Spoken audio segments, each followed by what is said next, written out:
بدأت تتعلم إنجليزي وأنت مبسوط، فهمت شوية كلمات وحفظت شوية جرامر وقواعد، تفاجأ حد بيكلمك وتسكت، صوت صرصور الحقل، مخك بيترجم وإنك مش ملاحقة ولسانك تقيل ومش عارف تتكلم، وفجأة أنت طبيعي جدًا عزيزي الواتشر وعزيزتي الواتشراية، وده بيحصل لأي حد بيعتمد طريقة غلط في تعلم الإنجليزي أو أي لغة في العموم.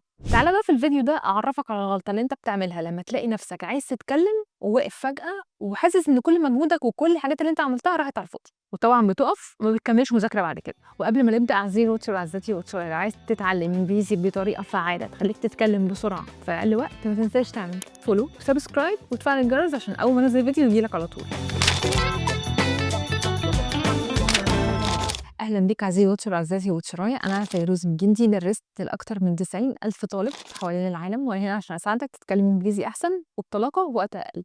تعالَ أقول لك على الغلطة اللي أي حد بيعملها وهو لسه بيتعلم، وأتحداك إن أنت ما كنتش تعرفها، وبالذات لو أنت أول مرة بتتعلم إنجليزي. إحنا دايمًا لمّا بنيجي بنتعلم لغة لإنها معلومات، بنقرا، بنسمع، وبنتفرج كمان على فيديوهات، نحفظ الكلمات ونذاكر قواعد، وناسيين أهم حاجة، المعايشة، إنك تتكلم فعلًا.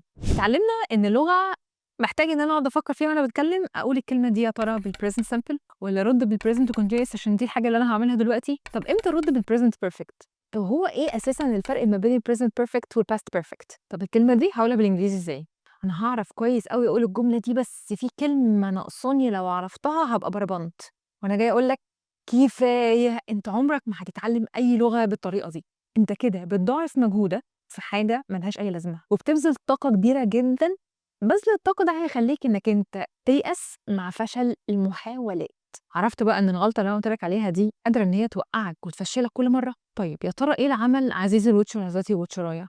تعالَ أقول لك إزاي تتكلم اللغة من غير ما تقعد تفكّر في كل كلمة وكل tense وتكوّن جملة على بعضها في أسهل طريقة. تنسات إيه وجرامر إيه، خلاص بقى عزيزي الواتشر وعزيزتي الواتشراية، أنت متابعني من زمان وعارف إن الكلام ده مش صح. وهنا لازم أقول لك إنك أنت محتاج تعمل معايشة حقيقية للغة، فأنت هتيجي تسألني معايشة حقيقية إزاي؟ هو أنا باقابل أجانب والّا أنا أعرف أجانب؟ طب هاتكلم مع صحابي يعني إنجليزي هيتريقوا عليَّ، هاقول لك الحل عندي، اتقل بس. هاعرّفك خطوات بسيطة تقدر تعمل بيها معايشة للغة، 5 خطوات لو مشيت عليهم هتلاقي نفسك بتتكلم أحسن. أول طريقة إنك تبدأ تحفظ جمل جاهزة للاستخدام، ابعد خالص عن الكلمات اللي متفرقة اللي أنت بتبذل فيها مجهود علشان تكوّنها، والطريقة دي اسمها الchunks زي ما أنت عارف طبعًا ما أنت متابعني من زمان.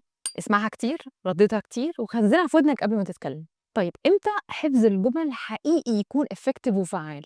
أنا هنا مش جاية أقول لك احفظ كل جمل الإنجليزي لإن ده كلام مش منطقي وما حدش بيعمله، وبيني وبينك أنا نفسي بصراحة برضه ما عملتوش. حاجتين مهمين يكونوا في الجمل اللي أنت هتختار إنك تحفظها. أول حاجة إنها تكون مستخدمة فعلًا في الحياة مش أي جمل وخلاص، وتاني حاجة يبقى ليك عليها access سريع تقدر توصل للأوديوهات بتاعتها، فتسمع وتردد وراها كمان.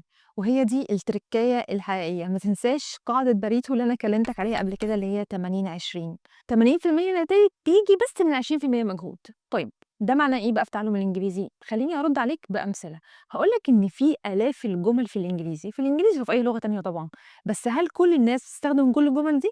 هاقول لك لأ، معظم الناس بتستخدم مجموعة صغيرة جدًا من الجمل في حياتها كل يوم، يعني مثلًا لو ركزت على 20% من الكلام اللي أنت بتسمعه كل يوم، زي مثلًا it sounds good، I'm not sure، how's it going، هتلاقي نفسك بتفهم 80% من الكلام اللي بيتقال سواء في أي فيلم، في شغل، أي حد قدامك بيتكلم إنجليزي، وده مش كلامي، ده كلام مُثبت بتجارب ناس كتيرة جدًا.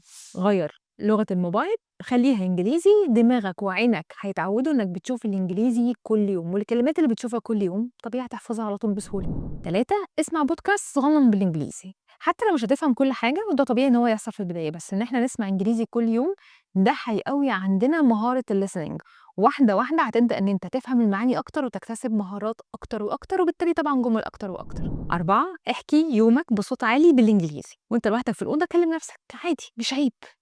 I'm sleepy. I need a coffee. I woke up late today.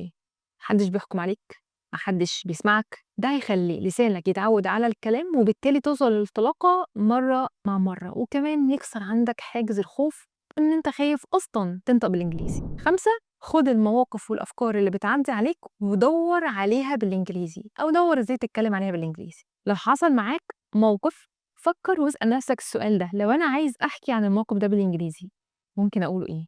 وابدأ دور واحفظ الجمل اللي ممكن تساعدك في التعبير عن الموقف ده تحديدا.